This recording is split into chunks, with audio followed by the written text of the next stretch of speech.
Do you realize the absurdity of having to protect the identity of a psychologist in a Western nation? Yeah, it's embarrassing.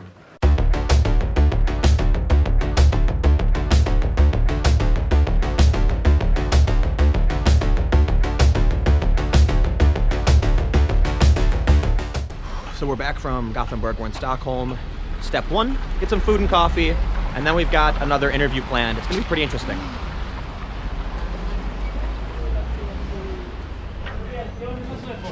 So in a minute, we're gonna go meet with a psychologist who's gonna talk to us about why people are scared to speak up, what may be going on with social politics in Sweden, but we can't reveal anything about him because even the psychologist is scared to speak up.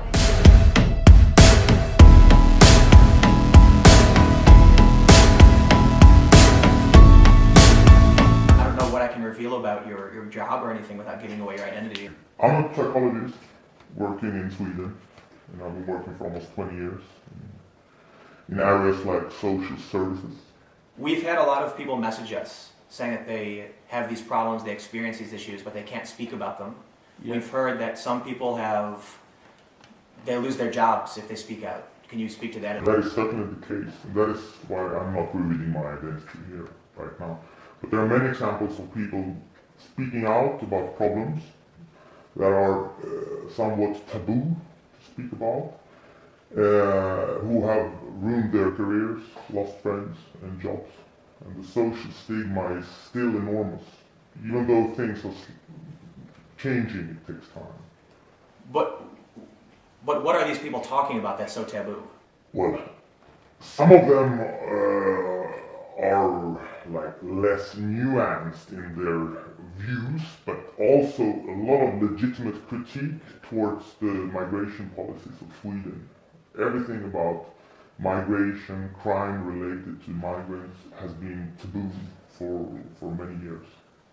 Why? Well, several reasons, I would say. Political debate in Sweden rests on several assumptions or is affected by patterns. For instance, the nature-nurture discussion. Here in Sweden, and I'm sure it's the same in many other places, we tend to favor the nurture explanation. People are born like blank slates, we're all the same, we're equal. So if there is inequality, there must be someone to blame. Rather than accepting that nowhere in the world or in the nature groups perform the same. Multiculturalism, for instance, rests on the assumption that if one group accomplishes less than another, the explanation may not be found in the minority group itself, but it must be found in the majority group. And this causes victimization, identity politics, and politics of guilt from the majority. Isn't it possible, though, that sometimes that's true? Of course. But I'm saying that that's the only explanation that politicians and many of the journalists in the established media favor. So what are some of the negative consequences of these kinds of politics?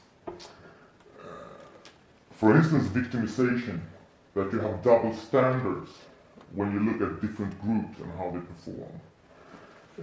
If you're born as an immigrant, or maybe you're not born as an immigrant, if you come to Sweden and you live in a suburban area and you're an immigrant, and if you're constantly fed that it's the majority's fault that this is the way it looks in the suburb, your ambition and your motivation to strive and develop, educate yourself, find a job, is seriously diminished, I would say. First of all, double standards is anti-intellectual and vulgar in the sense that you don't look at empirical questions from a scientific point of view, but you make empirical questions into moral questions. For instance, is migration costly? That's an empirical question. But in Swedish debate, it has often been the case that you who raise this question, your intentions are being questioned. Why do you even want to measure people's lives in economical terms? You see, you avoid the empirical answer by turning it into a moral question. And that's anti-intellectual, and that doesn't solve problems. So it makes it very hard to discuss actual, important, relevant questions and find accurate solutions. And I would say that Swedish politicians, for instance, they don't seem to understand the distinction between intentions and incentives. So when they suggest a political agenda somehow, they value and judge it from their intentions. We want to help people. That's a good intention, right? But what are the consequences and which incentives does this create? If someone wants to talk about that, their intentions are being questioned. How can you raise those questions? Don't you want to help people? So I've heard from a lot of people, they accept that migrants are disproportionately represented in crime, that migrants do cause more crime. Would you agree with that? Oh, that's a fact. That's an empirical fact. It's not a question of opinion. But some people absolutely deny it. They say crime has nothing to do with migrants, it's socioeconomic, and it may be racism. The socio-economical explanation is, of course, somewhat relevant. But first of all, different migrant groups have very different levels of crime. And also, which for instance Tino Sanandaji, the economist, have explained, if we look at the socio-economical explanation, this is actually also explained by underlying factors. Who ends up in a disfavorable socio-economical category? So if a lot of migrants come, of course they are more likely to end up in a low socio-economical category. So therefore, of course, crime will rise. So I guess it would be somewhat true then that bringing in refugees will result in higher crime. Well, it all depends on who. Because some refugee groups are less likely to commit crimes. I think Canadian Americans, people from Japan, the Philippines, I think. And it also has to do with things like what age group and which sex. Many migrants from Thailand and Philippines are female who come to Sweden, so they are much less likely to commit crimes. So now you're being ageist, sexist, and racist, and nationalist. No, I'm referring to empirical facts. Yeah. So I'm neither of that, unless we turn it into a moral question. If facts can be morally right or wrong. Can they be? Not according to David Hume, the 18th century philosopher. I would be sexist if I said, and in this case I favor women, right? It's an empirical fact that they commit less crimes, and that young men commit more crimes. Do you think it's possible these policymakers, many advocates, they bring in these refugees, and then when the problems happen, they know it's been a problem, but they just refuse to admit it or they hide it? I think it's an interesting question, and I think that there are several explanations here. There are some psychological phenomena that plays a part, I think, like cognitive dissonance. You've invested a lot in certain values, certain opinion, and also in self-image. And then you are confronted with information that contradicts this. This causes an inner conflict. And unconsciously, or some people even more consciously, perhaps, they ignore, reject, or try to criticize the facts rather than changing their opinions, values, or worldview. And also the phenomenon of confirmation bias. We are much more likely to notice, interpret, and remember facts that support our worldview than to find information that contradicts it. And also there's the in-group, out-group phenomenon. That Sweden is a small little pond, and to be the outsider, people don't want to be that. Do you realize the absurdity of having to protect the identity of a psychologist in a Western nation? Yeah, it's embarrassing. And I suffer from cognitive dissonance regarding this. My self-image is really confronted by the fact that I choose to hide my identity. But I do it from some kind of conscious analysis of the possible consequences. Life could become bad for you if people knew who you were. It's work, I would say. I work in areas, and among psychologists, I would say that it's a very prevailing view that you want to take care of people you consider as victims. And this creates a self-image of that you're the good person. But there's also situations where people who are the victims are considered not to be the victim because of their race or gender or identity. Exactly. That's the problem with the double standard. Because if you categorize people in groups, in a hierarchy, from, for example, the perspective of power, you miss the contextual part of it. So if you belong to a privileged category, for a white male or male in your case, this doesn't mean that you're always in the power position. There are contexts where you can be in a very inferior position. So that's why it's not very useful in the individual case. It's interesting, of course, to discuss power structures, groups, but in the individual case, if you have these glasses on, that's the that's an assault on the individual almost. But wouldn't you agree, racism, sexism, homophobia, transphobia, these are real things? Oh yes. So definitely.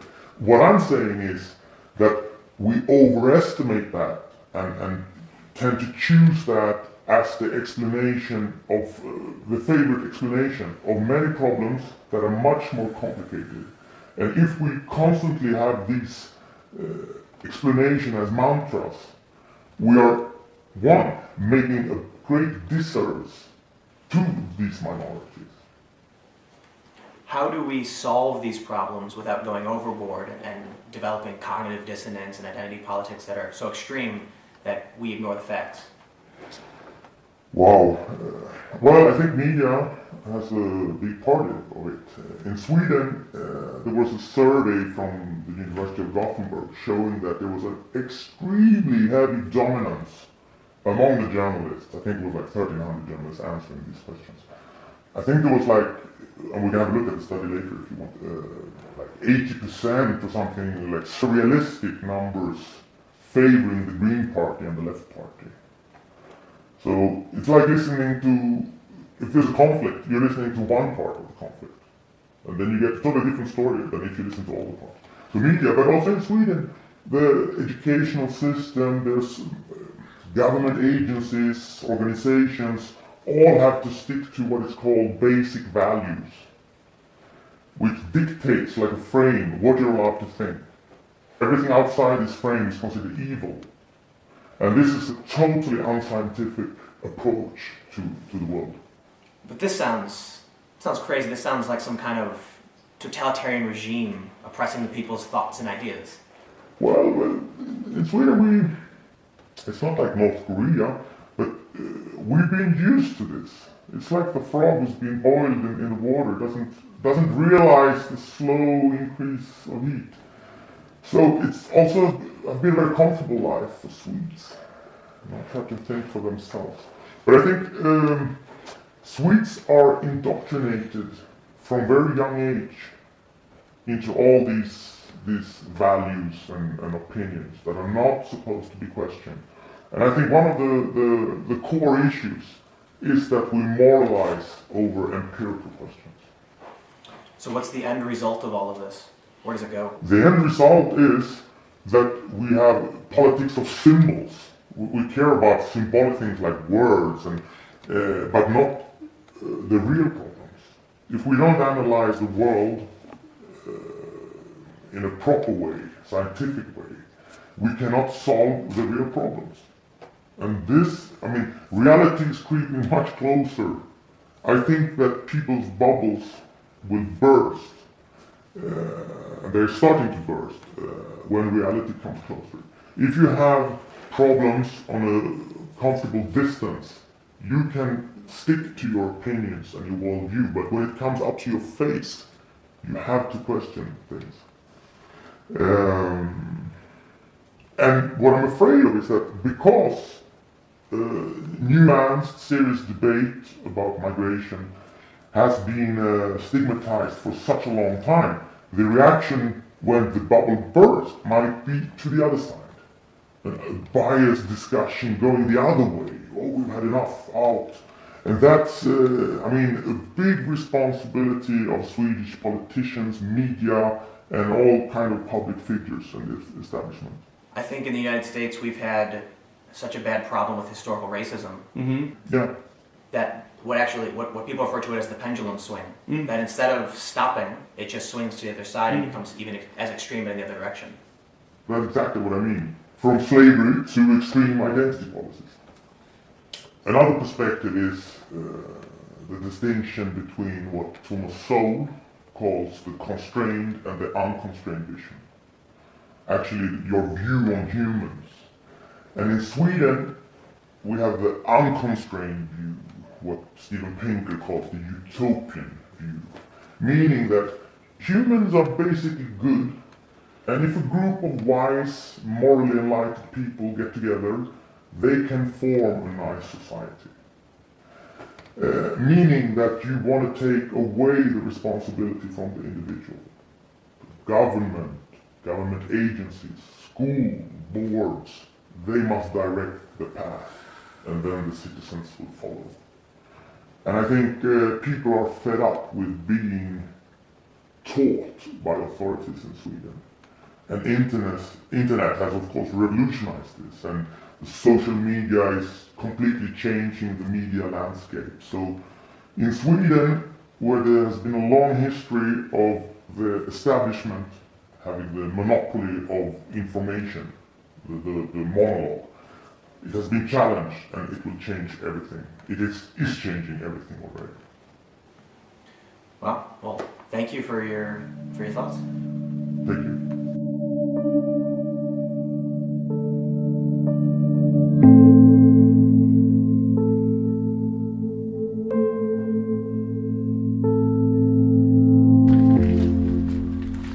This is the first time that I have had to obscure the identity of an expert in an academic field. And this is Sweden. This is someone who has the authority to speak about these kinds of issues, but they were so scared about people finding out who they were, they almost didn't want to do the interview, but they flat out said, just please take every precaution, because they could lose their careers, their jobs, they could lose their friends. That's just, I can't believe Sweden. Who'd have thought? We've got more to come. We've learned a lot of really interesting things, so we're doing our best to get something out every single day. I want to thank you all so much for watching. Make sure to follow me on Twitter @TimCast. You can also find me on Instagram @TimCast. Like the video because it really does help. Comment below and let me know what you think. Don't forget to subscribe to my channel for more videos every single day. Again, thank you all so much for watching. I'll see you tomorrow.